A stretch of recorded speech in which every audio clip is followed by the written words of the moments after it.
high school শিক্ষান্ত পৰীক্ষাত উত্তীৰ্ণ হোৱা ছাত্ৰ-ছাত্ৰী অভিনন্দন মহাবাহু ফাউণ্ডেশ্যনৰ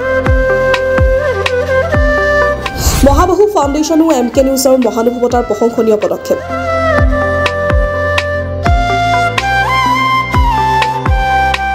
শিক্ষাৰ ক্ষেত্ৰত সদায় ছাত্ৰ-ছাত্ৰীৰ লগত আছে মহাবাহু ফাউণ্ডেশ্যনো এমকে নিউজ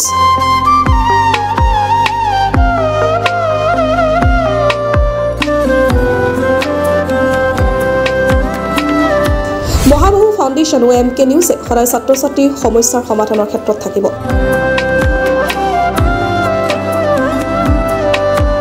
আজি গোলাঘাট জিলা কুমটাই সমষ্টিৰ খাউতলিত হাইস্কুল শিক্ষান্ত পৰীক্ষাত উত্তীৰ্ণ হোৱা ছাত্ৰ-ছাত্ৰীক সম্বৰ্ধনা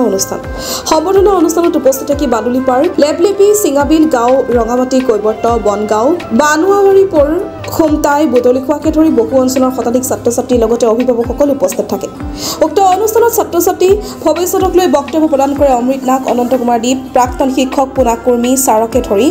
বহু গণমান্য ব্যক্তি অনুষ্ঠানটিত ছাত্ৰ-ছাত্ৰীৰ ভৱিষ্যতলৈ শৈক্ষিক উদ্গনিমূলক ভাষণ দিয়ে মহাবাহু ফাউণ্ডেশ্যন ও এমকে নিউজৰ অনুষ্ঠানটিৰ প্ৰথমতে ছাত্ৰ-ছাত্ৰীসকলক বাপুতি সাহোন অসমীয়া গামোচা পিন্ধাই অভিভাৱকসকলে এখন কিতাপ লগতে অভিনন্দন পত্ৰ আগবঢ়ায় এই অনুষ্ঠানত উপস্থিত বহু গণমান্য ব্যক্তিৰ লগতে উপস্থিত ছাত্ৰ-ছাত্ৰীৰ অভিভাৱকসকলৰ চকুত চকুলো লোৱা দেখা গ'ল অতিথি হিচাপে উপস্থিত থাকে কৰণ নাগ দুদু দাস বিনোদ তাঁতী অমিত তাঁতী মামনি দলে নয়নমণি নাগ দীপেন গোৱালা ৰচিদা বেগম গোলাপ চাহু কৰ্তন তাঁতী পাৰ্বতী বাঢ়ৈকে ধৰি বহু গণমান্য ব্যক্তি উপস্থিত থাকে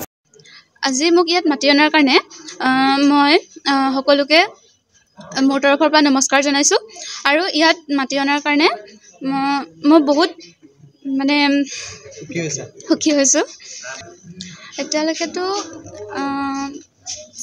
বিজ্ঞান শাখাত পঢ়িবলৈ ইচ্ছা আছে তাতে পঢ়ো বুলি ৭২% নাৰ্ছ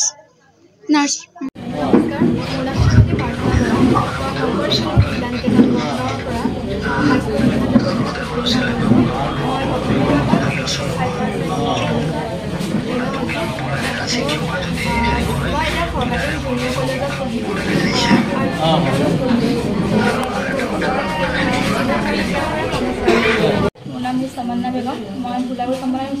বিধাতা হৈছোঁ আৰু মোৰ পাৰ্চেণ্টেজ 61.83 তোমাৰ ভৱিষ্যত কোন শাখাত পঢ়াৰ এতিয়া বৰ্তমান য'ত পঢ়ি আছোঁ ভোলাগুৰি কমলা আমি তাতে পঢ়িম ভৱিষ্যতে তুমি কি হোৱা আশা কৰা নাৰ্ছ মানে মেডিকেল লাইনত যোৱা নিউজ ডেস্ক ৰিপৰ্ট এমকে নিউজ